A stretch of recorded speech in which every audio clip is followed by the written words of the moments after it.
Imagine receber a notícia de que seu melhor amigo está morrendo. Você tem o poder de salvá-lo, mas deliberadamente espera. Ele morre, é enterrado. 4 dias se passam, e então você vai até o seu túmulo e o chama de volta à vida. Essa é a história real da ressurreição de Lázaro, registrada no Evangelho de João, no capítulo 11. Neste vídeo vamos mergulhar no maior milagre que Jesus realizou antes de sua própria crucificação. Um milagre que mudou tudo e selou o destino do próprio Cristo. Fique comigo até o final, porque essa história vai muito além do que você imagina. Estamos no ano 30 depois de Cristo, apenas semanas antes da Páscoa judaica que marcaria a crucificação de Jesus.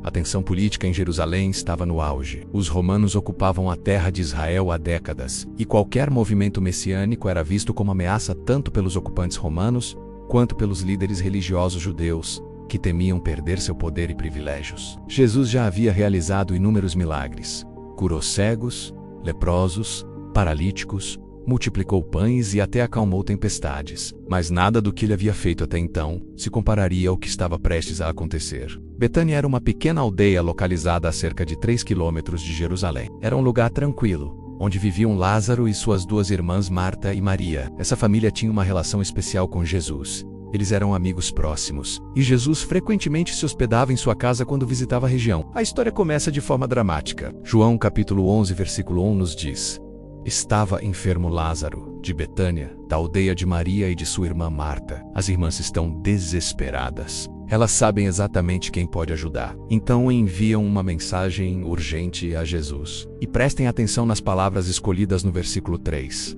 Mandaram, pois, as irmãs dizer a Jesus: Senhor, eis que está enfermo aquele que tu amas. E elas não dizem venha rápido ou estamos desesperadas. Elas simplesmente lembram Jesus de que Lázaro é alguém que ele ama. É uma mensagem cheia de fé e confiança. Elas acreditavam que isso seria suficiente para trazer Jesus imediatamente até eles. Mas a resposta de Jesus surpreende a todos. Versículo 4.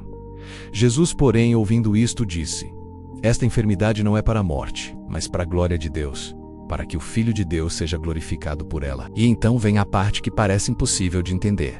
O versículo 6 diz que quando ouviu, pois, que estava enfermo, ficou ainda 2 dias no lugar onde estava. Jesus esperou de propósito. O homem que podia curar com uma palavra, que havia curado o servo do centurião à distância, simplesmente ficou onde estava. 2 dias depois, Jesus diz aos discípulos: Vamos de novo para a Judéia. Os discípulos ficam preocupados e lembram que há pouco os judeus tentaram apedrejá-lo. Voltar para perto de Jerusalém era arriscado, pois os líderes religiosos já queriam matá-lo. Mas Jesus responde com uma metáfora profunda sobre luz e trevas, e então declara algo intrigante no versículo 11.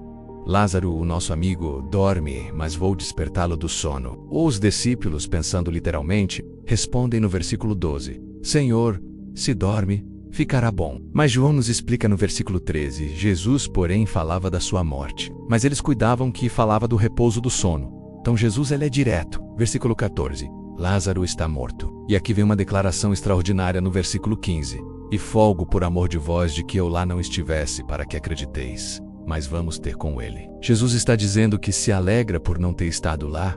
Ele permitiu que Lázaro morresse para que algo maior pudesse acontecer. Quando Jesus finalmente chega a Betânia, o versículo 17 nos informa: Chegando, pois, Jesus achou que já havia 4 dias que estava na sepultura. 4 dias, isso é crucial. Na cultura judaica da época, acreditava-se que a alma permanecia perto do corpo por 3 dias. Mas após o 4º dia, a decomposição era irreversível.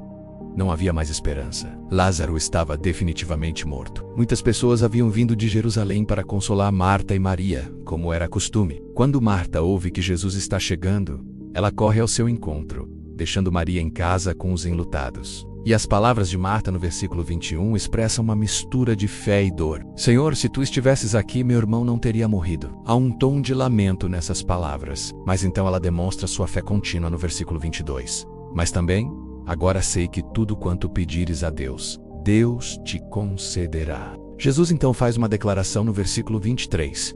Teu irmão há de ressuscitar. Marta responde com a teologia judaica comum, versículo 24.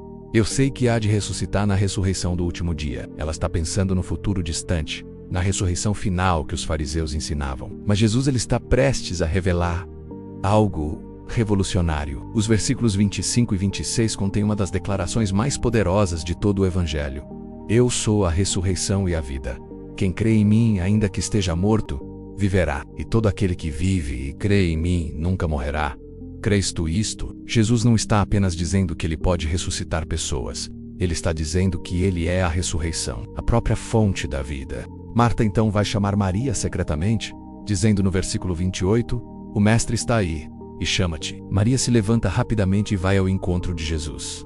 Os judeus que estavam com ela a seguem, pensando que ela ia ao sepulcro para chorar. Quando Maria vê Jesus, ela se lança aos seus pés e repete as mesmas palavras de sua irmã. Versículo 32. Senhor, se tu estivesses aqui, meu irmão não teria morrido. E aqui acontece algo profundamente humano e tocante. O versículo 33 diz, Jesus, pois, quando a viu chorar, e também chorando os judeus que com ela vinham, moveu-se muito em espírito e perturbou-se. A palavra grega usada aqui sugere uma profunda comoção interior, indignação até, não contra as pessoas, mas contra a morte, contra o sofrimento que ela causa. Jesus pergunta onde sepultaram Lázaro, e eles respondem no versículo 34, Senhor, vem e vê. E então temos o versículo mais curto da Bíblia em português, versículo 35. Jesus chorou. Duas palavras simples que revelam tanto. O Filho de Deus, que sabia que estava prestes a ressuscitar Lázaro, chorou. Ele chorou pela dor de seus amigos. Ele chorou pela realidade brutal da morte no mundo caído.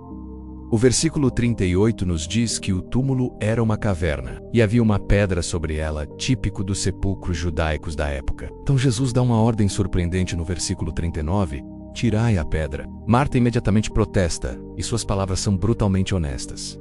Senhor, já cheira mal, porque é já de 4 dias. A decomposição já havia começado. Isso não é uma cena bonita ou romântica. É a realidade crua da morte. Jesus responde no versículo 40. Não te disse que se creres, verás a glória de Deus. Eles tiram a pedra. E então Jesus ora. Mas preste atenção em como ele ora nos versículos 41 e 42. Pai, graças te dou, por me haveres ouvido. Eu bem sei que sempre me ouves. Mas eu disse